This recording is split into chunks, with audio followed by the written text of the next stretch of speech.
Pegando o copo de sangue em sua mão, ele o joga, fazendo com que o sangue se espalhe ao redor, aumentando a fome de todas as pessoas sob seu controle. Enquanto isso, Fang utiliza seus poderes terrenos e tentáculos de aço resilientes para reconstruir toda a vila. Tendo obtido com sucesso o título de novo imperador, ele pensa que se conseguir mais 1000 pontos de atributo na competição da vila, poderá derrotar o Anjo do Julgamento, avançando para o terceiro requisito para atualizar sua própria casa de madeira. Ele acredita que só precisa de uma pedra de classificação 1 para melhorar sua casa. Ele reflete sobre o fato de que a pedra de gelo de que precisa é produzida no Lago da Água da Primavera, onde o Rei Tartaruga de um Chifre repousa. Isso, segundo ele, é uma oportunidade maravilhosa para concluir 2 missões de uma vez, obtendo outro núcleo de rei e melhorando sua casa. No entanto, antes de fazer isso, ele começa a fornecer materiais brutos para os outros habitantes da vila, em troca de pontos de contribuição, o que o beneficia indiretamente.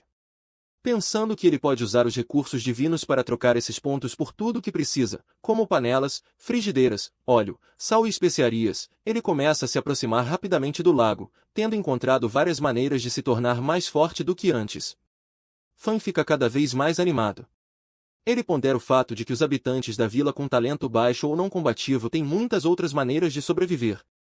Ele decide dividi-los em profissões como carpinteiros, mineiros e açougueiros, pensando que eles podem ter sucesso nessas profissões em vez de se tornarem algo que não são capazes de ser. Considerando que os recursos generosos de sua vila são suficientes para sustentar essas profissões, Fang mergulha rapidamente no lago, esperando que sua vila se torne ainda melhor no futuro. Assim que ele nada até as profundezas da água, fica chocado e começa a nadar para cima ao ver um monstro gigante debaixo d'água. Ao atingir a superfície da água, ele se repreende por ser descuidado o suficiente para quase morrer dessa maneira.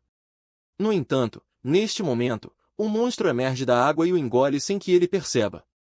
Conseguindo sair do corpo do monstro depois de matá-lo, Fang ativa rapidamente sua habilidade de extração interminável, obtendo um talento de classificação C chamado Verdade da Água do Monstro. Com alguns arranhões no rosto, ele comenta que deve ser por causa das guelras do monstro. Olhando para os inúmeros peixes se reunindo ao seu redor, ele comenta que seu talento surgiu na hora certa. Usando sua habilidade de controle de gelo, ele congela todos os peixes em pequenos blocos de gelo, tornando-os incapazes de se mover e incomodá-lo. Subindo na cabeça de um crocodilo, ele começa a controlá-lo para avançar e encontrar a pedra de gelo.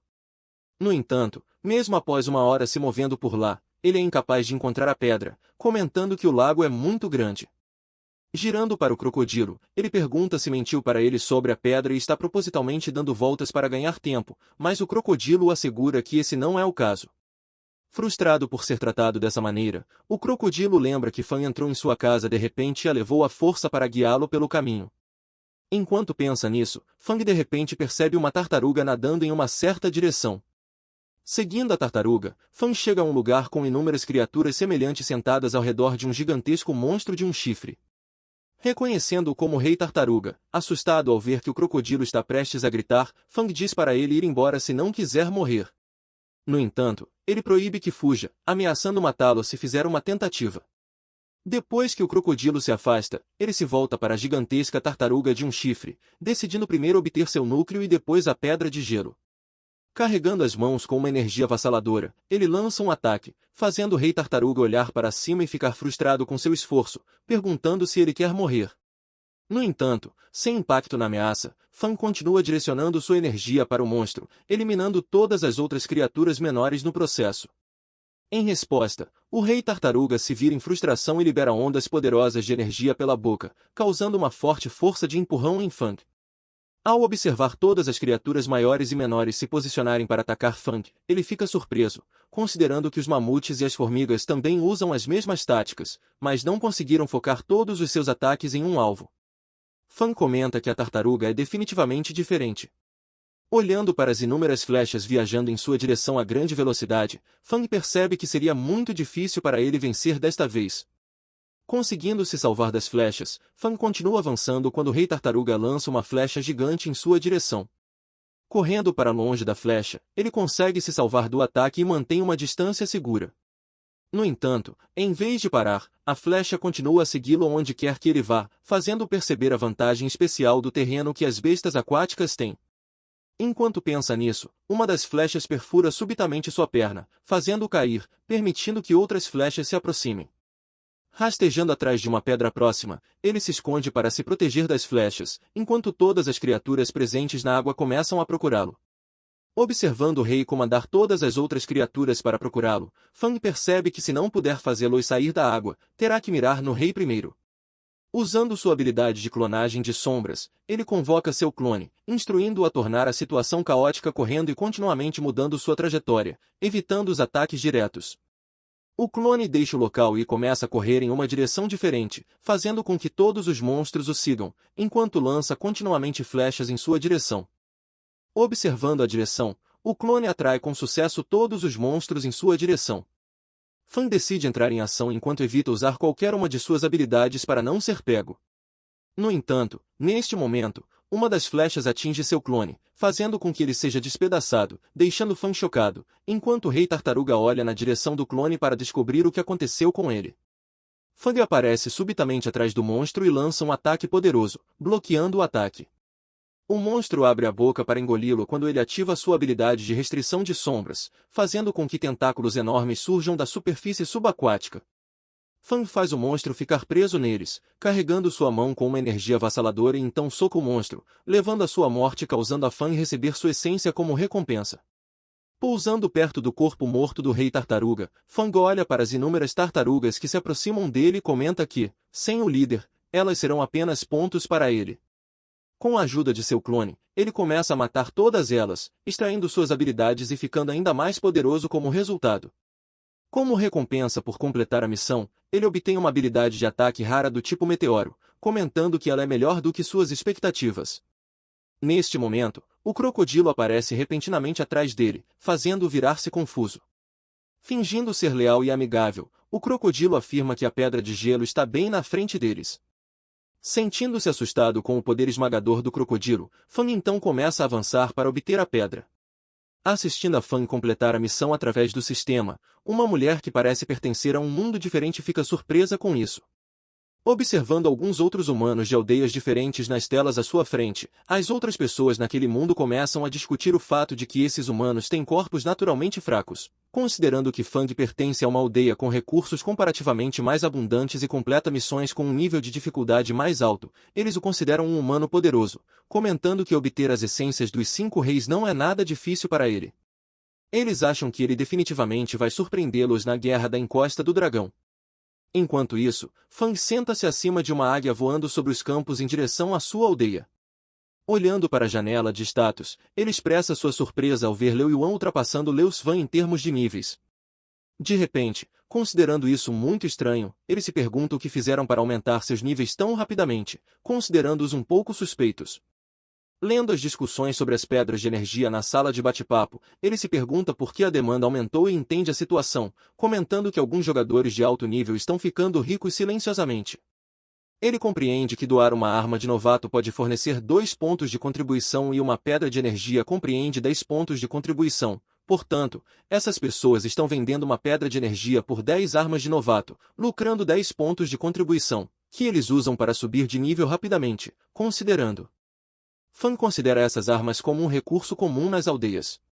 Ele afirma que há pelo menos 10 milhões de armas em cada área, e vendê-las pode ajudar muitas pessoas a atingirem rapidamente o nível 10. Enquanto ele está pensando nisso, ele ouve subitamente um grito alto de uma área próxima. Reunindo-se ao redor de uma garota, algumas pessoas retiram todos os seus recursos e tentam matá-la para evitar que ela denuncie.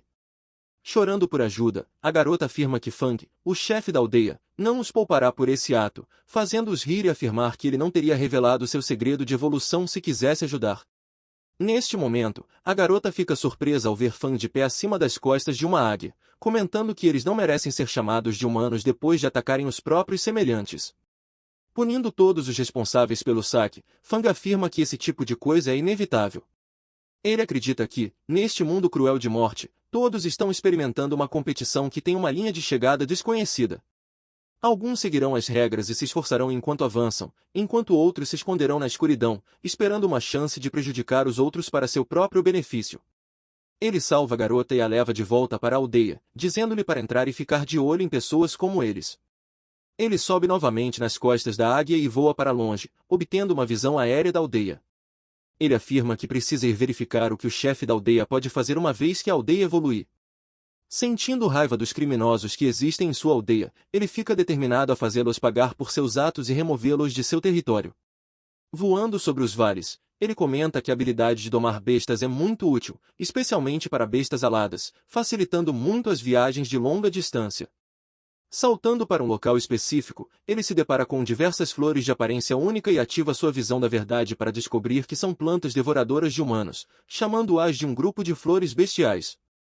Ele puxa sua espada para eliminá-las todas, pulando no meio do jardim de flores e começando a destruir todas elas. As flores começam a gritar, pedindo ajuda e expressando dor. Ouvindo suas vozes, Fang fica irritado, comentando que elas são muito barulhentas, e para de matá-las, pedindo para dar um descanso aos seus ouvidos. Subitamente, as pequenas flores que estavam sendo destruídas por ele começam a crescer em árvores gigantes devoradoras de humanos, fazendo-o ficar em choque.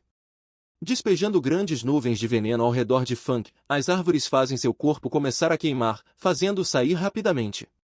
Ele comenta que parece mais com uma planta bestial de nível 15. Empolgado, Fang salta para cima, liberando seus múltiplos poderes simultaneamente. Ao vê-lo se aproximar, as flores começam a fugir, comentando que ele é um indivíduo muito forte com uma constituição anti-veneno. Alcançando as flores, ele as mata facilmente, obtendo recompensas valiosas como resultado e comentando que são muito lentas.